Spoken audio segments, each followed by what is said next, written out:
मैं जितेंद्र जैन और आप देख रहे हैं खबर समय जगत। आइए नजर डालते हैं आज की कुछ ताजा तरीन खबरों पर। भोपाल शिवराज सरकार की राज्य में मध्य प्रदेश में बढ़ रहे भूमाफिया राज्य पर नगरीय विकास और आवास मंत्री भूपेंद्र सिंह ने कहा कि 3000 एकड़ जमीन लोगों के कब्जे से मुक्त करा चुके हैं।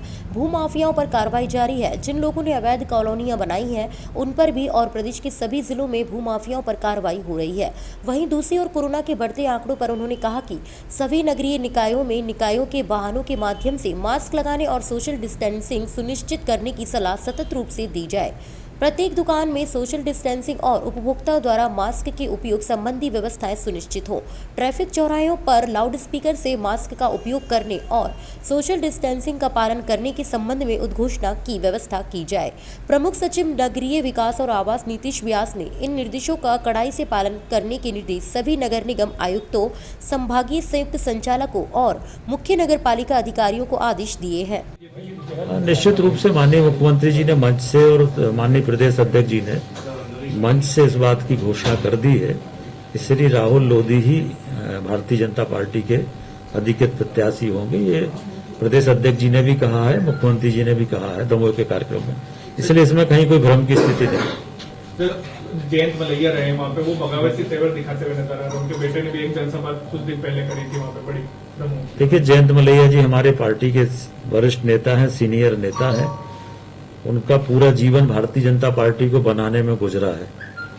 भारतीय जनता पार्टी को अकेले न केवल दमोह में बल्कि पूरे सागर संभाग में और प्रदेश में पार्टी को खड़ा करने में मलैया जी का बहुत बड़ा योगदान है। वरिष्ठ नेता है और इसलिए उनके नेतृत्व में हम लोग वहां पर चुनाव लड़ेंगे और वो चुनाव की कमान संभालेंगे।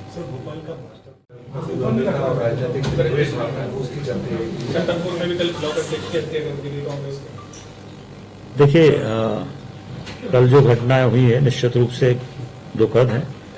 कोई भी घटना होती है तो वो दुखद होती ही है और सरकार लगातार लॉ एंड ऑर्डर को लेकर सख्ती कर रही है। हम लोगों ने अनेक माफियाज के खिलाफ कार्रवाई की है, अनेक लोगों को जेल में एनएसए से लेकर सख्त से सख्त कार्रवाई की है। कुछ घटनाएं परिस्थिति जन्य होती है, कुछ घटनाएं व्यक्तिगत कारणों से होती है। ऐसी घटनाएं भी ना हो इसको भी हम लोग प्रयास कर रहे हैं, पर संगठित अपराध मध्य प्रदेश में तेजी से कम हुए हैं।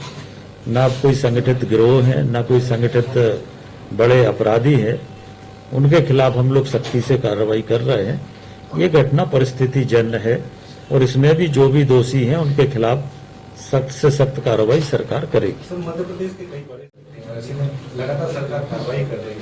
आगामी दिनों में भी क्या ऐसी कार्रवाई लगातार नहीं, निश्चित रूप से कार्रवाई लगातार चल रही है और लगभग 3000 एकड़ जमीन अभी तक हम लोग लोगों के कब्जे से मुक्त करा चुके हैं, जिसकी कीमत 10,000 करोड़ के आसपास है और मुझे लगता है ये आंकड़ा भी बहुत बढ़ेगा और लगातार कार्रवाई हो रही है।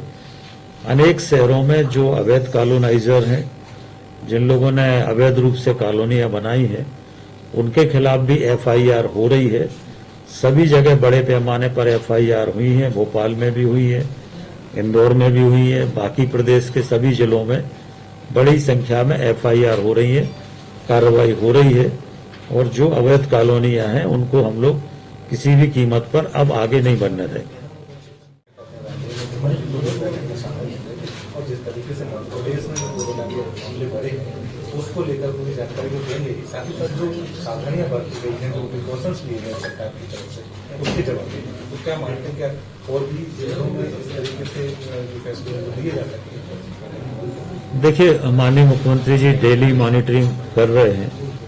डेली वीसी के माध्यम से सभी सीएमएचओ कलेक्टर्स से पूरे स्टेट का ब्रीफ ले रहे हैं और जहां जैसी परिस्थितियां हैं, जहां जैसी आवश्यकता है उसके अनुसार निर्णय कर रहे हैं। हमारी सरकार पूरी तरह से ये कोशिश कर रही है कि किसी भी स्थिति में मध्य प्रदेश में कोरोना ना बढ़ पाए और इसके लिए जो जो प्रयास हो सकते हैं वो सारे प्रयास सरकार कर रही है।